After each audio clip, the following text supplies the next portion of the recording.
What's going on, guys? This is a video I didn't really want to make called the Last Minute Audible, and I actually tried recording this earlier, but it just went way too long. So I want to be as condensed as possible and get straight to the point on a question I've been asked very often since the reveal trailer of the Flexicon was put out there about 2 weeks ago. You guys know if I follow the channel, I've been covering the Flexicon in one way, shape, or form for some time. Showed you guys how you can replicate kind of resistance bands on a lever arm, which I would say kind of the Flexicon kind of does in some way, on an old GMWD I have. Talked to Blake, the owner, initially early on about what this machine is going to look like and kind of hyped it up a little bit. And then I was very lucky and very fortunate, I'm extremely grateful for, and I'll say it many, many times, for Blake trusting me enough to really get one of the very few prototypes in existence set up in this garage in a video which I will link down below and I'll probably reference throughout this video. In that video, I get into some first impressions, which I would say still stand true, but I couldn't get into certain details because Blake didn't want me to show all parts of the machine. But now that you can actually see the reveal trailer, which you guys are already seeing me kind of showing in the backdrop here, now I can get, I thought, a little more honesty into some other specifics, I should say, into what I like and dislike about the machine. And like I said, I wasn't really gonna get into this video because I didn't want it to sound like a negative thing, although I will say a bunch of positives. It's just I'm getting so many questions, and since I got a chance to actually play with this machine, I thought I might as well owe it to you guys and give you guys somewhat of an update on his thoughts about the new Flexicon. I'll start off by saying the prototype that I had, which had some issues, and I relayed that back to Blake, and that was one of the benefits I said of having the prototype, is I can kind of go through some things, give him honest feedback. We also got to see the assembly. There were some things we tweaked, so I can't see that, those subtle things we tweaked, but overall, from the big picture, it looks exactly the same as the prototype I was using, for better or for worse. So I'll just say that. So I think I have, again, some credence to what I'm gonna say here in my opinions about the machine. I'm just gonna go over some basic pros and cons, but the first question I was getting often is, where is the prototype? And you may know this if you follow my Instagram. I don't promote the Instagram channel. I don't even post that much on there, but I did have a shot of me throwing a bunch of stuff in a dumpster, and people caught that glimpse of the Flexicon. I told Blake and I asked him if I could throw it away. There were just some issues with it, and that was, again, a prototype, so leave it at that. That Blake, I'm assuming, definitely fixed. Just minor issues with some screws and bolts, whatever. Point A was it taking up a lot of real estate. I wasn't using it, and also it was kind of broken, so I threw it away. That's what happened to the prototype. Now, getting into the pros and cons, the very first pro, and you guys know this if you're into resistance bands and know this, there's not many resistance bands or variable resistance machines out there in the market. There is the Bowflex, that's variable resistance using guide rods, but there's really nothing that uses resistance bands other than the old school Soloflex. And I think in the future there will be some more unique machines coming out with variable resistance. You do have things like the Speedients and these eGyms that actually have variable resistance electronic settings. So that in itself is, I don't want to go this way, but kind of already does replicate some aspects of the Flexicon, in some ways more unique than the Flexicon. I digress though, we'll just stick to what the Flexicon does. As a resistance band machine, there's nothing really else like it. So in the sense that it's standalone variable resistance machine, which doesn't have external weight plates, and I'll probably get to that maybe in the cons. What is great about it is using both, that's one of the upgrades, loop basebands and loop basebands here, which are my personal favorites, and then the initial one that I had in the prototype was only tube basebands. And I do have his somewhere here, I just don't know what happened to him, but Mighty Elastics, of course, known for their very durable and very safe tube basebands, which I'd say is another benefit of this machine, especially using their bands, that they're very safe. If something fails, has this little rope safety mechanism there, so it's not gonna snap you in the face, which I think is very important. You're not gonna get that safety feature with loop basebands though.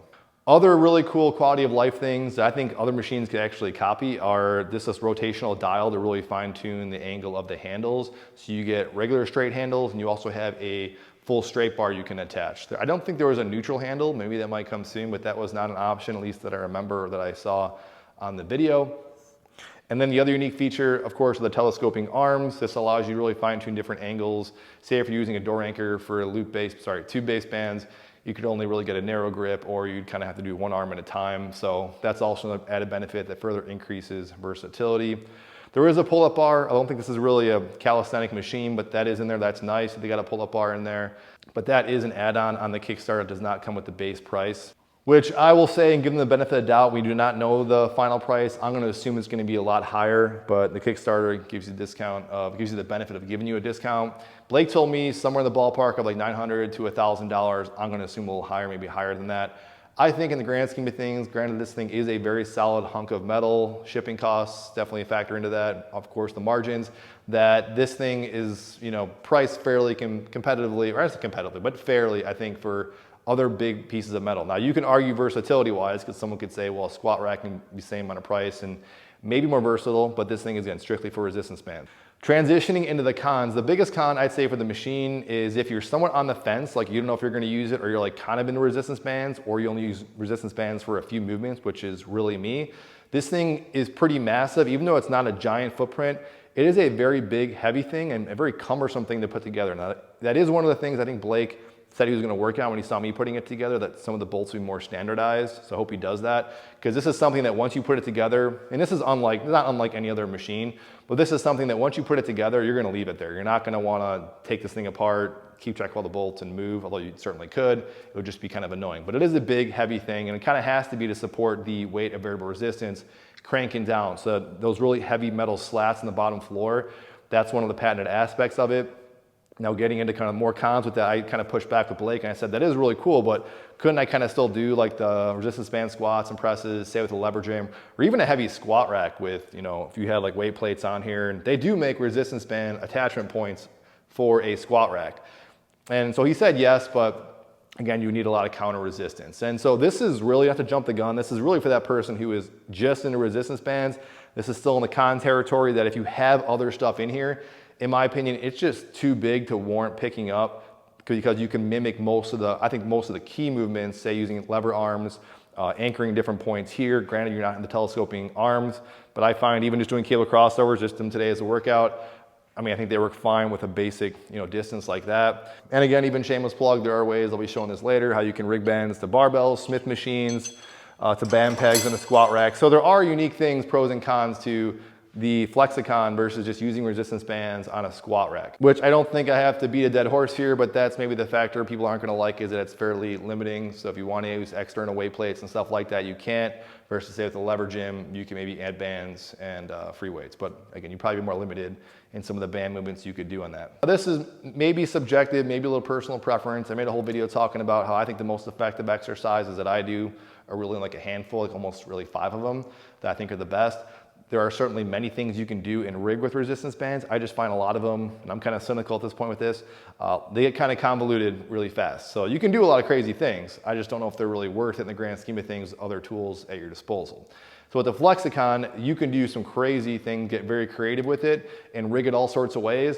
I just find the basic setup maybe could be a little cumbersome to kind of rig these things up, or at the very least are gonna have an educational factor to it, which I'm sure they're gonna have an app or something like that. So some education might be coming in with it, but not that it's super complicated or convoluted, but I know even just talking about loop-based bands, I get questions all the time about just how to even hold the bands themselves. So a lot of simple questions. I think they'll probably have to answer in the future on best ways to set it up. And I did have questions for Blake, because I found that even just the basic setup of the loop-based bands, tube-based bands, on the machine with their version of bands, you got to stack a decent amount on there for some tension, for some exercises. And by doing that, it can get kind of hard to set it up. And that was one of the issues I had in the prototype, is that my safety arm, while it's there for, you know, more for like, you know, in case you fail, I found mine kind of like collapsing on me. And I think that was just an issue with like the bug of the prototype that, again, they're going to address. But the point is, once you kind of get bands heavy enough, there really isn't a really unique way to kind of crank them down safely without, you know, pinning the arms in a certain way, at least that I found. So that is something that I just found the machine in general could be a little cumbersome for certain exercises. Other stuff is very minor, like the bench I wasn't a huge fan of. I didn't like that it was tapered. I think he said they were gonna change that, maybe to get a little wider, but it still looks tapered to me. It does collapse, so it's meant to kind of be sitting on the Flexicon, so I think that is cool. The pull-up bar felt a little, you know, I don't want to say flimsy, but not really that substantial. It's also an add-on. So there are some things that you can see the price come through. Now, again, I wish I could see the commercial grade, because that I think would be really the coolest thing to kind of look at. I'm curious how much that would cost. They do show their kind of super fast training system in the video, and I'm not a huge believer in that. I don't know if I'm not a believer in it. I think it's a good method, especially using bands to kind of cash out, and you can do explosive training. You really couldn't do with with free weights that gives you a pump, and you can train again a little faster tempo. And you guys know that I do like faster tempos and slower tempos. I definitely mix it up on the channel, but some people might not adopt to that, you know, selling point of their system of training with these really fast, explosive reps, which even though you can't do in free weights, you probably could replicate with regular bands and one of those other setups I said earlier. Now, to answer the question a lot of you guys have had is, am I gonna pick this thing up again and do a more detailed review? I can if you really want me to, and if Blake wants me to, I'd be certainly happy to do that. I just think that for me, it might not be the best fit because, again, I don't have a whole lot of room, although I do have somewhere else I could put it and store it. Maybe you'll see it in a future video. However, I just think that I'm a big believer in keeping it simple, especially with resistance bands. And I find that a lot of the exercises and movements, while they are cool, they're not as simple enough to set up in a way that I could probably set it up with something else. I will add the fact that they are super versatile. So all that to say, I think if you are that person, you already know it already. If you're super into bands, you have no intention of getting a squat rack, or you have the room to do it and you're really into bands, this is gonna be for you 100%. But if you're kind of on the fence and you're like I would say mid-tier band user, I love bands, I use them all the time. I just don't get super crazy and creative with them because I don't think you have to. I've tried it in the past. I will just say, if you're that person, you probably aren't gonna be into it as much.